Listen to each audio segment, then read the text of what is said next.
Sejam muito bem-vindos. Hoje nós vamos falar sobre emagrecimento saudável com a doutora Fernanda Zambrana. Vou pedir para ela se apresentar aqui. Prazer, meu nome é Fernanda Zambrana, sou médica otorrinolaringologista e há 4 anos eu comecei a estudar a medicina funcional, a prática ortomolecular e o estilo de vida, né, para a gente ter uma longevidade, para ter uma vida saudável. Tá bom, Fernanda, então vamos lá. O que a gente precisa de Esse início... ano eu comecei a fazer nutrologia, né? Aí, então já ajuda bastante. O que a gente precisa de início para ter um emagrecimento saudável e sem efeito rebote? Sem o vai e volta, sem efeito sanfona. Então, a gente precisa ter uma vida, um estilo de vida que consiga sustentar, né? Emagrecer e voltar, emagrecer e voltar. Eu sou prova viva disso. É isso que eu ia te falar, para você dar seu depoimento aí. Eu sempre fui gordinha, a vida inteira lutando contra a balança. E desde que eu comecei a estudar, eu percebi que o hábito é tudo na vida da gente, né?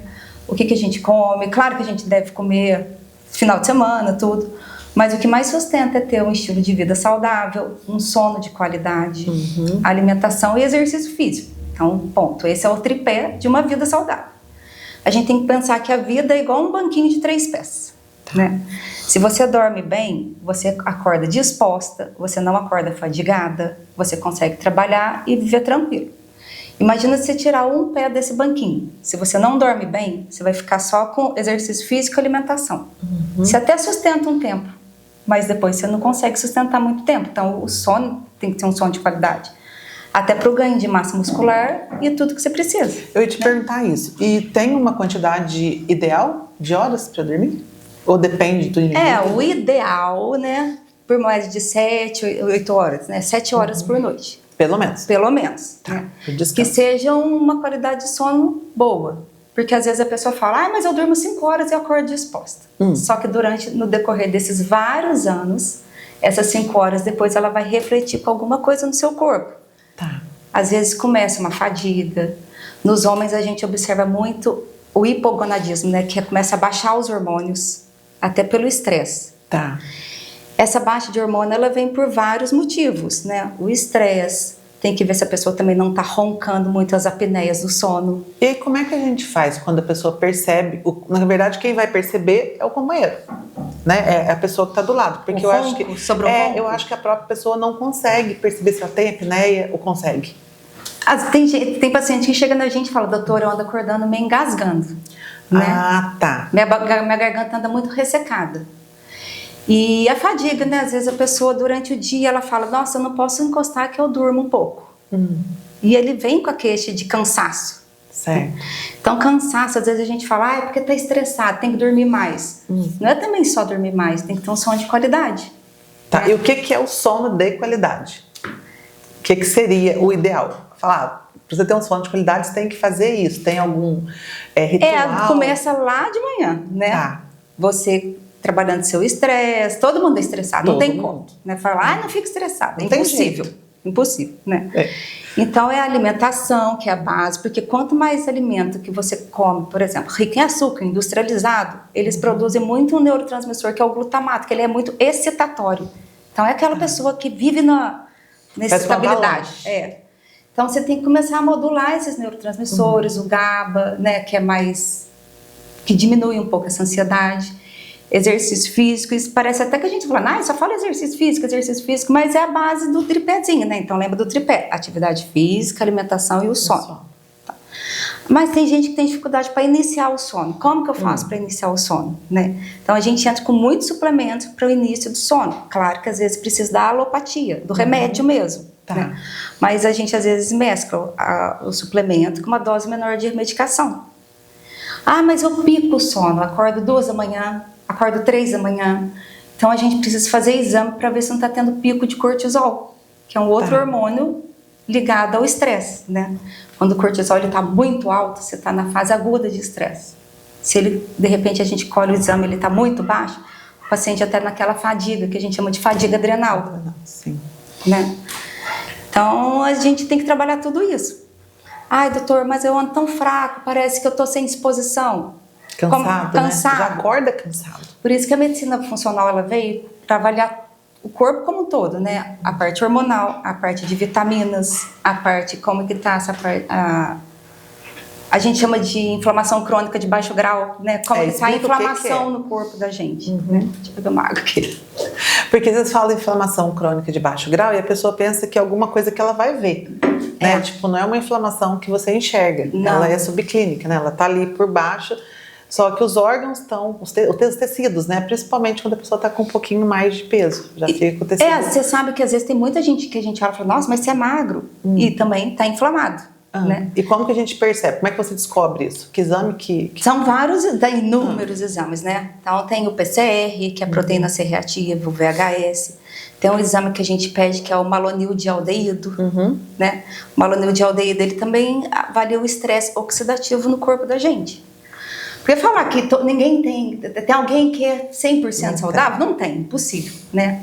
Então a gente tem alguma parte do nosso corpo, algum dos sistemas ou vários que estão com esse estresse oxidativo. Por exemplo, o estresse neuronal, doença de Alzheimer, depressão, Parkinson, tudo ligado ao sistema nervoso. O estresse intestinal, são as doenças intestinais, né? Desde a síndrome do intestino irritável, a doença de Crohn, que mais? Me lembra aí. São as doenças intestinais, as intolerâncias alimentares, tem que saber onde que está o foco do seu estresse. Muita intolerância alimentar. O estresse cardiovascular, o estresse, deixa eu lembrar. Tem vários tipos de estresse no corpo. Tem que fazer os exames para poder descobrir aonde que está. E aí, trabalhando esse estresse, você consegue melhorar o seu corpo, funcionar de uma forma mais harmônica e você ir melhorando a qualidade de vida, né? Ter mais disposição. Porque o que a gente tem visto muito no consultório hoje em dia é a queixa de fadiga. Fadiga, um quadro meio... Não é depressão, né? Mas um quadro de desânimo, desmotivada, sem vontade. Somado ao cansaço, essa tristeza, sabe? Um sentimento que às vezes fala, nossa, mas tá tudo bem, tá todo mundo com saúde, mas eu tô não trabalhando, tô bem, mas eu não tô bem. Essa é uma queixa muito frequente, tanto para homem quanto para mulher. Mas eu acho que o estilo de vida hoje também já ajuda, né? Contribui para a pessoa já ficar... É cansativo, é puxado, ainda, principalmente as pessoas chegam em casa, tem que arrumar casa, tem que arrumar criança. Não é muito fácil. Então, ela tem que procurar ajuda para poder ter uma vida um pouco mais saudável, né? E assim... Eu esqueci de colocar no tripé. Vamos colocar um quarto pé aí. A saúde espiritual é muito importante, né? A gente ter uma fé, né? alguma coisa que sustenta a gente de alguma forma. Sim, eu acho que é uma base também que você já se ajuda sem ver, espiritualmente mesmo, né? Procurar uma religião e tentar fazer dela como que chama? Um meio de vida também, né? Tentar andar no caminho mais correto, que não é fácil também, né? Mas então vamos lá, Fer. Se a gente começar, por exemplo, o que não pode faltar de suplementação de vitaminas nesse paciente que quer emagrecer? Não só, vamos pensar assim nas pessoas em geral, né? O que eu vejo lá no meu consultório, tanto eu como otorrino, quanto com essa visão funcional, é uma pandemia de hipovitaminose D, né? É impressionante. Eu pego até vitamina D com valor de 10. Nossa! Né? Então, assim, é muito frequente, porque a gente não fica mais exposto ao sol muito pouco, porque o sol da vitamina D é aquele sol das 11 da manhã até por volta das 2 da tarde. Você está com o corpo, maior parte descoberto, de 15 a 20 minutos. A gente não consegue, né? Ah, mas eu tomo fim de semana. Ótimo, né? Melhor do que eu não tomar nada. Então, assim, as lipossolúveis que a gente fala, A, D, E e a K2, elas são todas... Não existe vitamina mais importante. Todas as vitaminas são importantes, né? Lipossolúvel, hidrossolúvel, os oligoelementos, tudo são importantes. Ah, mas para que serve a vitamina D? Por que eu tenho que tomar vitamina D? Vamos lá então, né? Dentro da minha área de otorrino, a vitamina D ela trabalha muito nessa parte do sistema imunológico, na parte anti-inflamatório. Paciente de doença autoimune, ela modula muito essa parte da doença autoimune, né? Mas qual que seria o valor ideal da vitamina D? Né? Ah, minha vitamina D está 27, tá boa, porque pelo valor de referência do laboratório, teoricamente ela tá boa. Mas hoje em dia a gente sabe que não é isso que a gente preconiza mais, né? E a gente, dentro da medicina funcional, a gente avalia o PTH, que é o paratormônio, né? Então, o paratormônio, ele estando no quartil inferior, significa que a vitamina D, ela tá no apogeu do seu funcionamento. Então, não adianta só pedir vitamina D no exame de sangue, né? E aí a gente trabalha isso para deixar ela da melhor forma. somada a K2. Vou pesquisar, vou comprar então a vitamina D lá na farmácia. Só a vitamina D na farmácia, ela não tem as lipossolúveis todas. K2. Para que serve a K2? A K2 é uma vitamina extremamente importante. Por quê? Ela que vai direcionar o cálcio que está no sangue, né, para dentro de um sítio que ele tem maior ação, ao invés de ele ficar circulando no sangue e de repente, vamos falar assim, grudar nos vasos e formar as placas de ateroma, né? Que é aquela rigidez, né? Rigidez, tudo. Então a K2 ela entra para direcionar o cálcio para dentro do osso, o cálcio para os dentes, aonde precisa estar. Tá? Então na mulher, no homem, no idoso, suplementar só vitamina D não deve, né? Tem que ter a K2, porque ela é que estimula a osteocalcina, que é uma proteína do osso, a ter uma melhor função, né? Ela ativada, ela vai pegar esse cálcio e jogar dentro do osso, né? Vai puxar ela. Tá. Então a suplementação da D tem que ter as lipossolúveis, né? A vitamina A. A vitamina A é muito importante para a mucosa, para os olhos, né? Para os olhos, pele, tudo.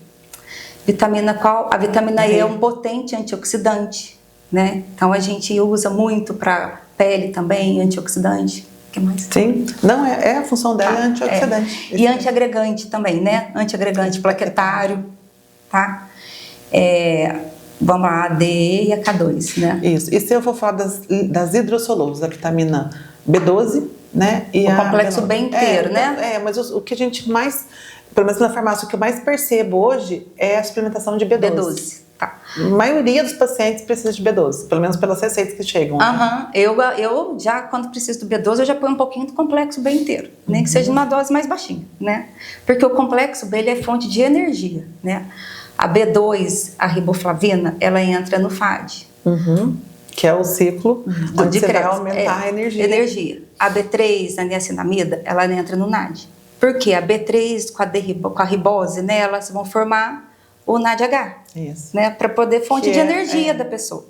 Então, eu pego muito paciente falando, às vezes idoso, né? Idoso, a gente faz muita essa estimulação com a D-ribose, com o protocolo, como é que chama aquele sinato? Não é protocolo sinato? Não lembro. Nem eu.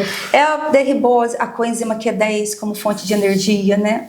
Que vai agir direto na mitocôndria, né? Que mitocôndria.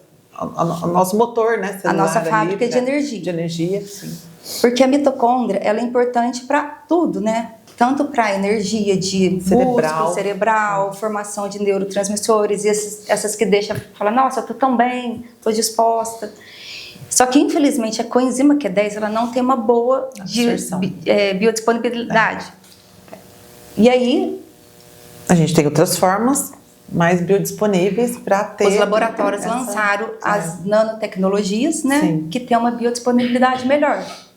E a gente tem procurado essa prescrição para ser mais assertivo. Sim. Né?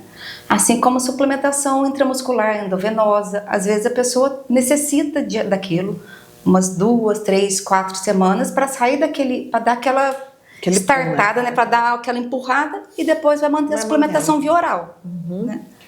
O que mais? Do complexo B, né? A B12.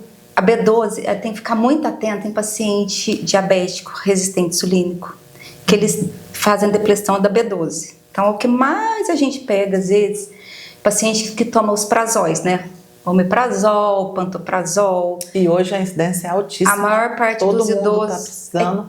E eles saem sempre com uma prescrição dessa, porque eles reclamam do estômago, né? Do estômago, do mal-estar, ali, da dor, do incômodo, né? E a gente tem outras opções, claro que a gente não vai tirar esses prazóis direto, mas você pode, é o que você falou, a mesma coisa do sono.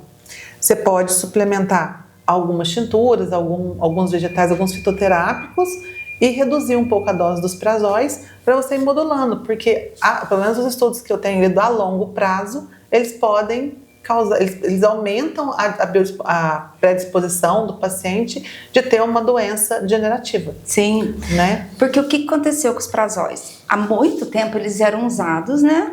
Ele resolveu o problema, só que não foi na causa, eu acho. O problema é que o paciente pega fé que aquilo melhorou o estômago. O ideal seria usado na fase aguda, 30 dias, pronto. Mas como a compra não necessita de receita, o paciente continua tomando. Ele meio que fica dependente. E o que acontece? Ele diminui, de fato, o suco gástrico. E o suco gástrico ele é importante para quê? Para começar o processo de digestão. Então, o que acontece? Quando a gente alimenta, se não tem a quantidade do ácido clorídrico ideal, o alimento ele passa para o intestino, vamos falar, de uma forma maior, sem estar digerido. Chegando no intestino, o intestino ele não tem força para fazer a absorção daquilo que não foi digerido. E o que acontece então com os idosos, que é a maior parte que toma os prazóis? A hora que você vai vendo os exames, B12 está baixa, ferritina está baixa, porque não teve absorção. Ele não consegue absorver os nutrientes que ele precisa. Exatamente. Né? O ferro, a vitamina B12. Isso. Né? E como que a gente entra para tentar melhorar esses prazóis? Que no caso agora ele está com a hipocloridria, né? Então antes ele tinha muito, agora ele já não tem o ácido clorídrico. E o ácido clorídrico, como a gente viu agora, ele é importante para começar a digestão dos alimentos. A gente tem as tinturas, tem comprimido, que é o guaçatonga, o alecrim, a espinheira santa, né? Ele entra para ajudar na hipocloridria. Até a cúrcuma também, tem alguns que aumentam o muco, né, no estômago para poder fazer essa proteção, porque o que eles reclamam é da dor, né, do incômodo, às vezes pela alta quantidade de ácido clorídrico. Então, quando você aumenta o muco, você diminui também essa sensação de incômodo, né? E tem as tinturas e tem os fitoterápicos em pó, porque tem gente que não gosta. Não gosta de tintura, sim. Somado a isso, então vou passar só a guaçatonga. A gente precisa das enzimas digestivas, porque, veja bem, já não tem aquelas enzimas, a digestão já não tá boa. E com a idade também isso vai diminuindo, exatamente. Então a gente sempre associa as enzimas digestivas no idoso, às vezes o cloridrato de betaína, né, para melhorar a hipocloridria. Isso que eu ia te falar, fala um pouquinho da betaína, porque eu tenho percebido um aumento de prescrição. A betaína ela entra para ajudar na hipocloridria, né, para melhorar a produção de suco gástrico, para tentar de forma fisiológica. Dor. Não, porque a gente vai tateando a dose, né? Tá. Às vezes começa com uma dose de 150 e vai aumentando devagarzinho, miligramas, né? 150 miligramas. E aí sim, você entra com essas enzimas digestivas, cloridrato de betaína, as tinturas, consegue tirar o prazol maravilhoso, né? Mas a pessoa tem que ajudar também a tomar o negocinho certo, né? Fazer direitinho. Sentou para comer, colocou, né? Tipo meia hora antes. É porque o prazol, eu acho que ele facilita a vida. Toma em jejum e pronto, passa o dia inteiro, você não tem que ficar. Agora, as tinturas, os fitoterápicos, você vai ter que tomar nas refeições, você vai ter que lembrar, são mais vezes, porque são mais fracas em relação aos prazóis, né? Os prazóis são pellets, geralmente, e eles têm uma ação mais prolongada. Então, acho que facilita. Então, a pessoa hoje quer facilidade, né, Fernanda? Claro. Todo mundo quer o mínimo de dificuldade para fazer alguma coisa. E a minha mãe toma também. E eu tentei com ela, falei, ela falou assim, vamos ver. Aí ela falou assim, mas tem toda hora que eu vou comer, eu tenho que tomar. Mãe, tem. Uai, você não toma. É pra te ajudar, tem. Você não vai comer toda hora? Tem que fazer. Mas uma coisa é certa, quem começa a suplementar não quer mais parar, né?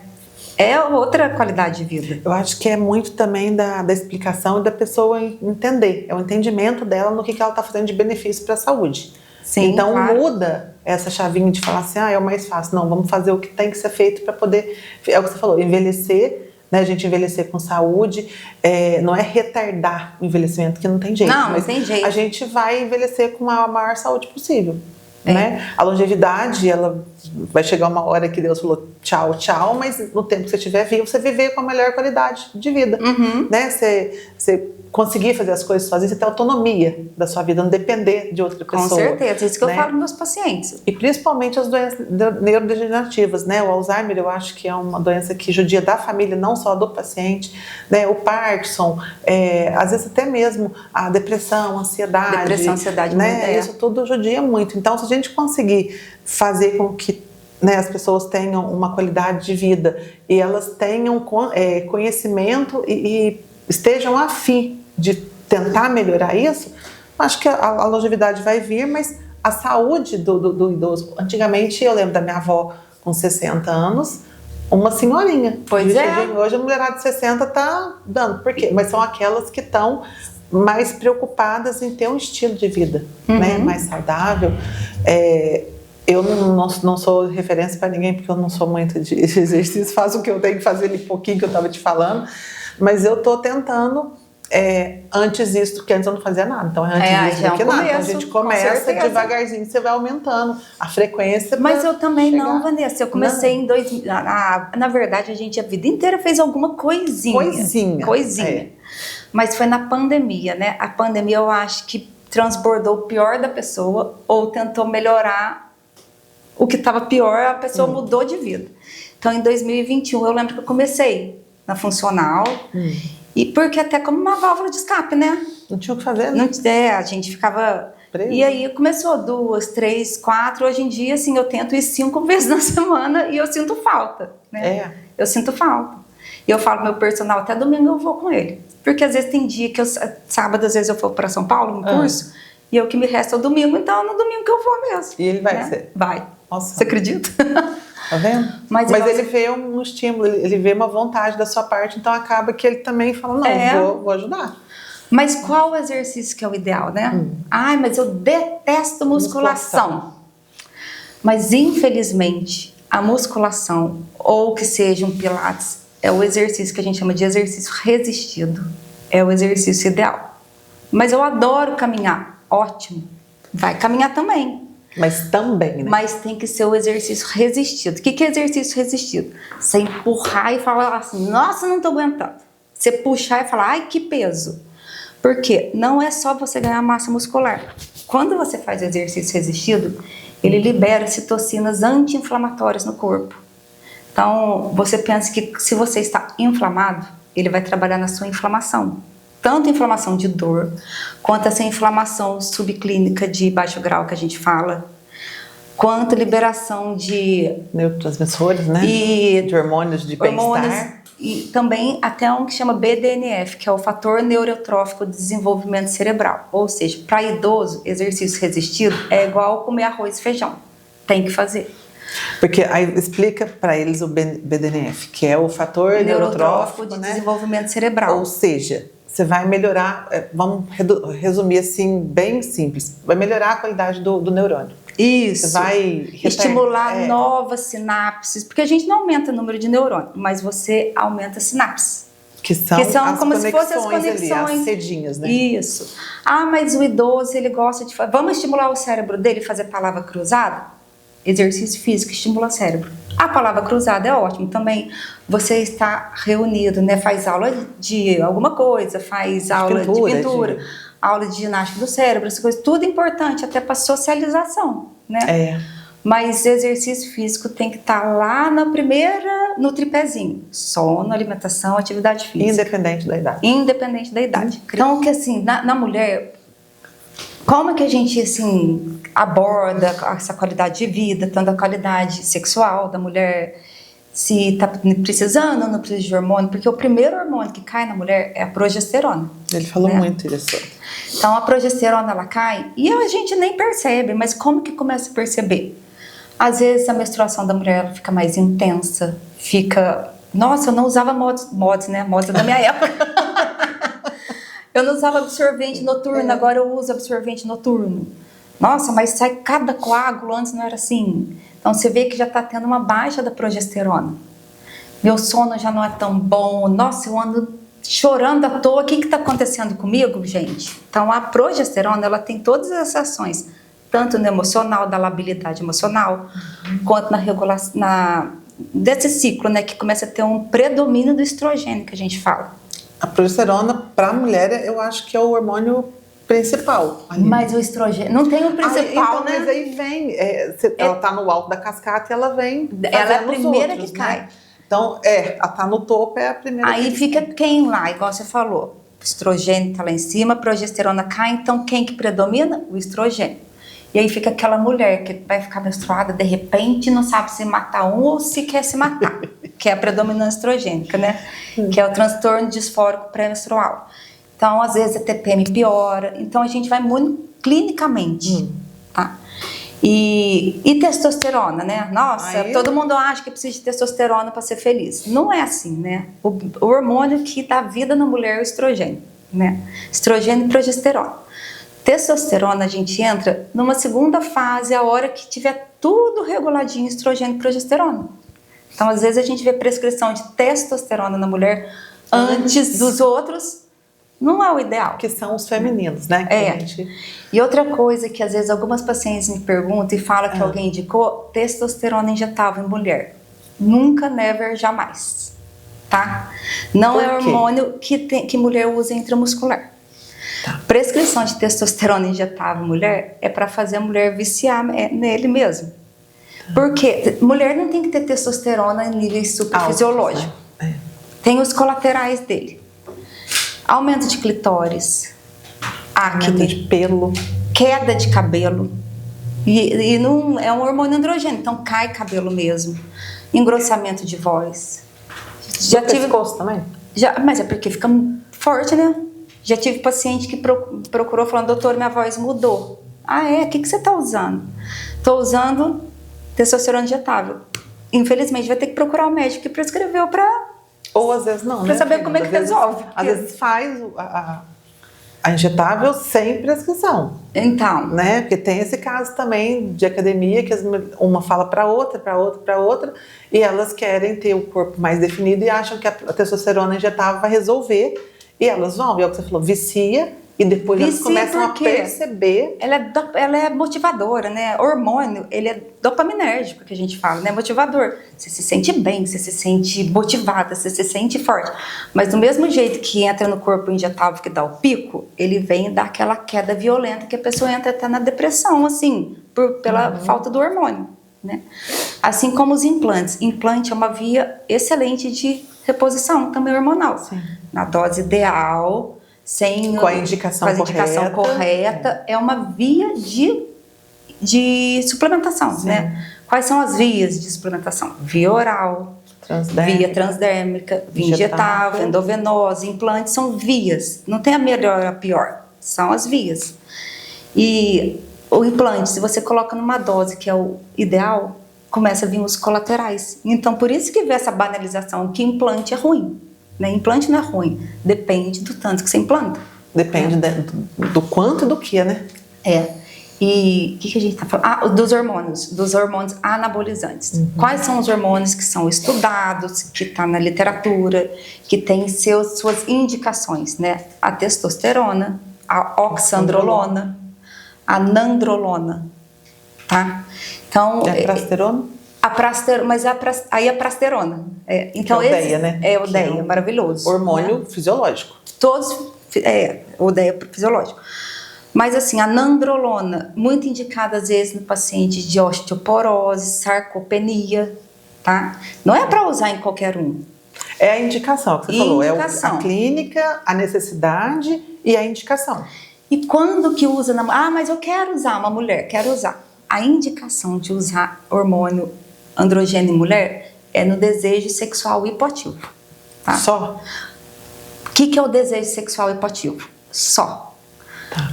O desejo não é para, eu quero ganhar massa muscular. Ganho de massa muscular, alimentação, atividade física e sono.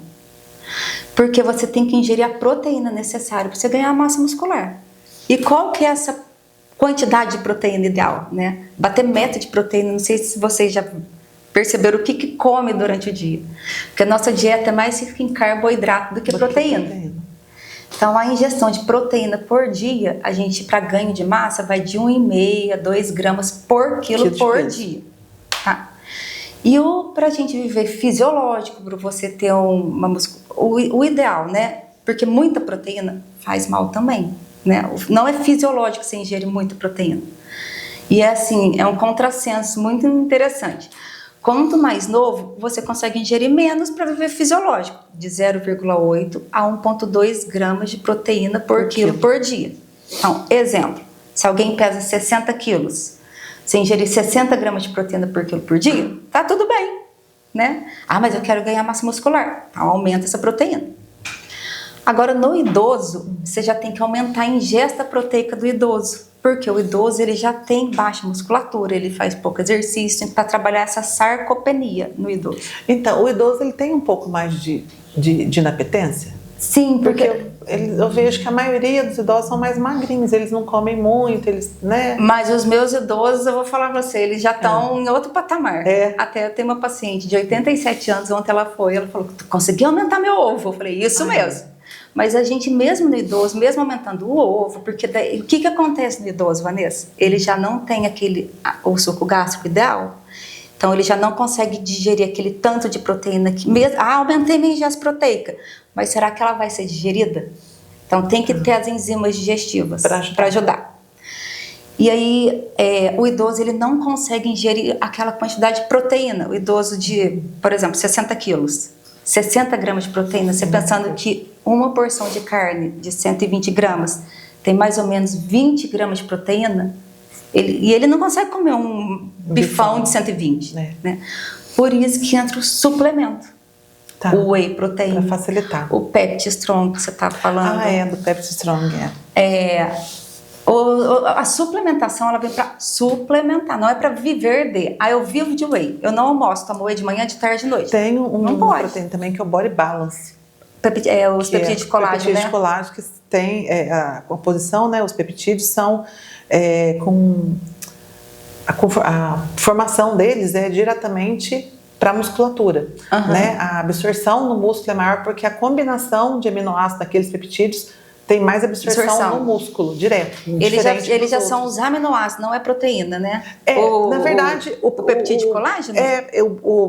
Tanto o Verisol, como o colágeno hidrolisado, como o Pepti Strong e como o Body Balance, eles são peptídeos que você vai ingerir, eles vão ser quebrados nos aminoácidos para você fazer o colágeno depois da absorção. Então, a degradação no estômago vai ser em forma de aminoácidos, ou peptídeos bem pequenos, para ter absorção. Porque o colágeno em si é uma molécula grande, você não consegue digerir. Então, você toma, ele é fragmentado no estômago para você ter absorção. E no caso do Body Balance, os peptídeos que tem a composição deles já são aqueles aminoácidos que na hora que forem digeridos já são diretamente diretamente na musculatura, a absorção os peptídeos. O Body Balance. Então, o Body Balance. O Body Balance é um tipo de colágeno. A gente tem o Verisol, que os peptídeos que tem nele já são aqueles que a pele precisa. Então, cada tipo de colágeno, a não ser o hidrolisado, que ele tem todos, então na hora que você toma o colágeno total, né, colágeno hidrolisado, ele vai sofrer hidrólise no suco gástrico, no estômago, e ele vai liberar vários peptídeos e vários aminoácidos. Então, vai para todo lado do corpo.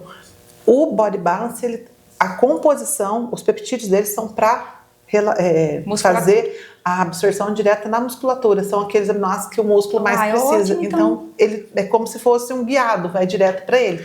Que é o Body Balance. Então, teoricamente, assim, no idoso, é melhor o peptídeo de colágeno do que o whey? Será? Então, o whey também tem um aminograma que tem todos ali. Nem tudo vai só para o músculo.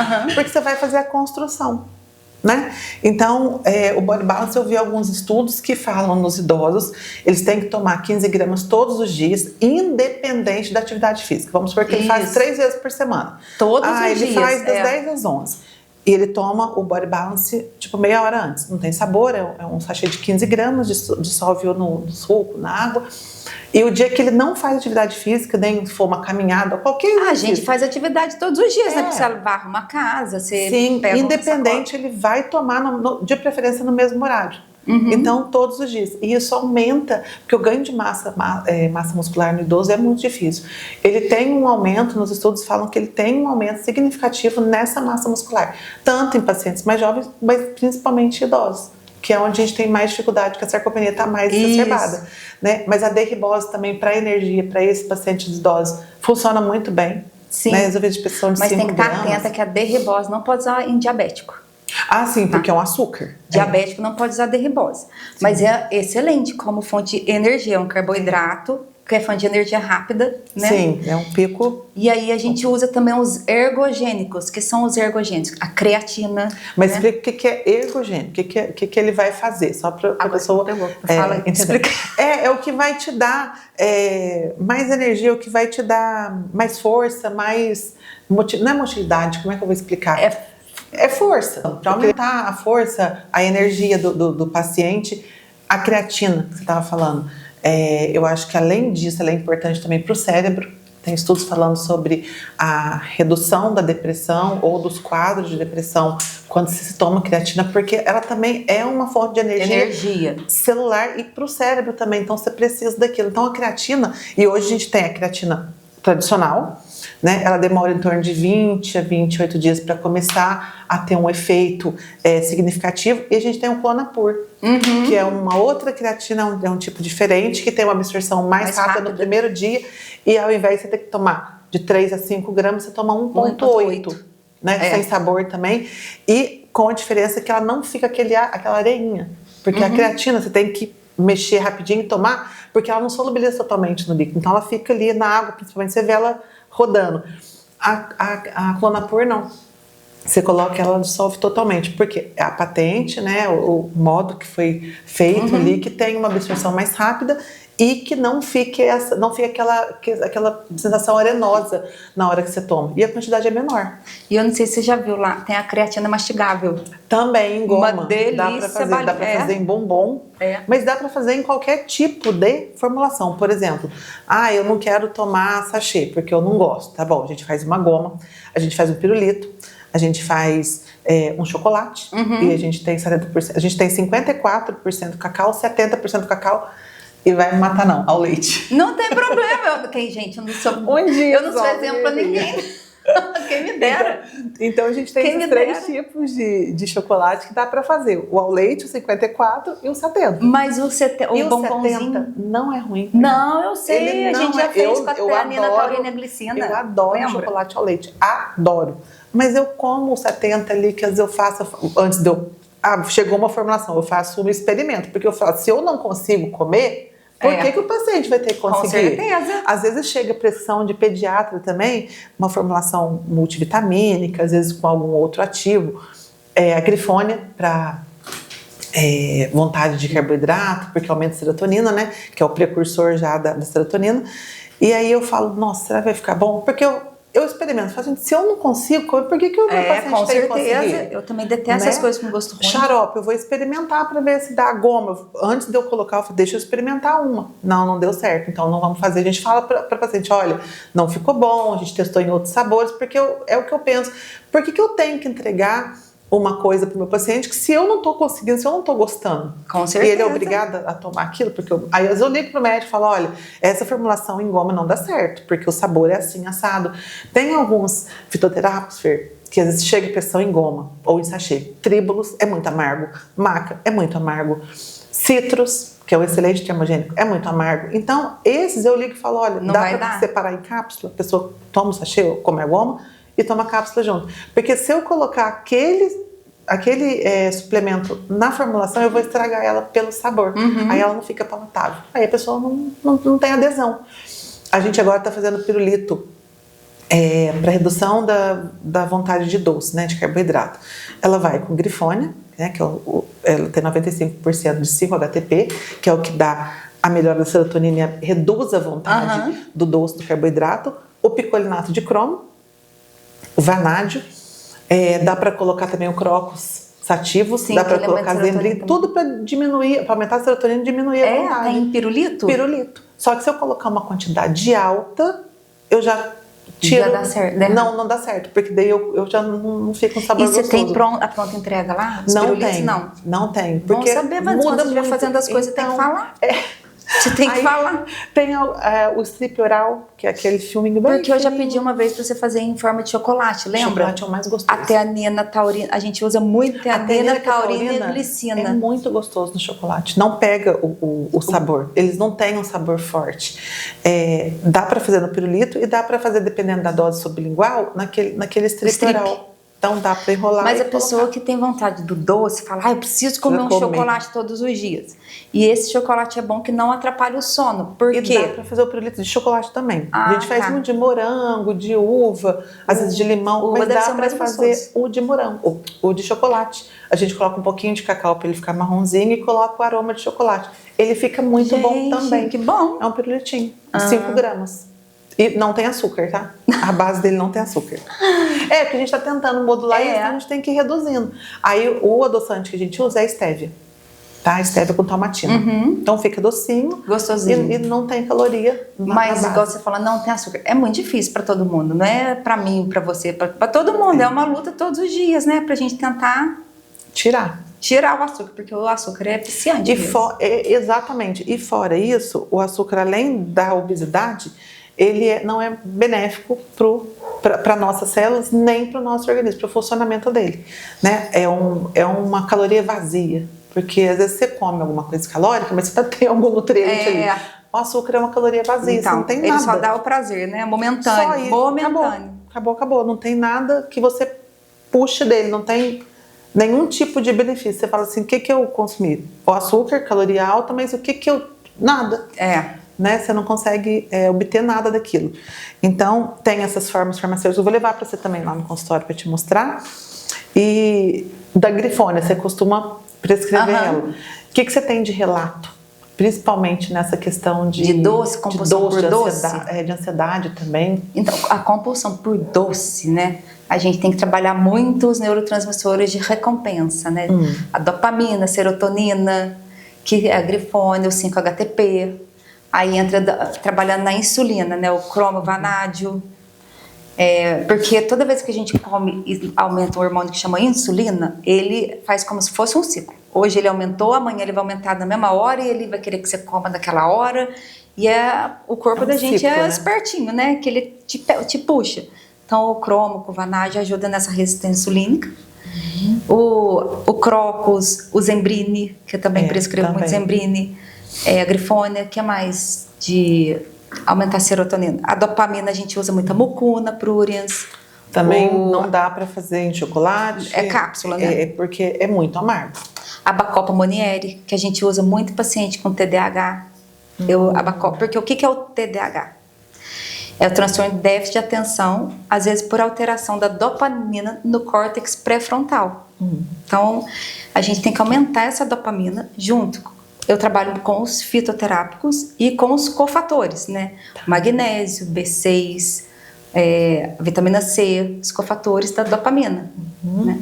E a resposta é muito boa para fitoterapia e paciente com TDAH. A fitoterapia, ela não o pessoal acha que fitoterápico não tem reação adversa, não tem efeito colateral, não tem contraindicação. O fitoterápico, ele é um medicamento alopático, ele não é homeopático, né? Ele só não é sintético, mas ele é um medicamento. E às vezes a pessoa acha, até hoje, eu prefiro manipulado porque é mais natural. Nem sempre. A alopatia de medicamento sintético não tem nada de mais natural. Agora, quando a gente fala em fitoterapia, você tem uma medicina mais natural, mas ela tem efeitos, por exemplo, a cocaína vem de uma planta, a maconha vem de uma planta, né? O ópio, os analgésicos, opioides para dor, a morfina, vem de uma planta. Então, não é porque é fitoterápico, porque é natural, que não tem efeito, que não tem contraindicação e que não tem reação adversa. Tem.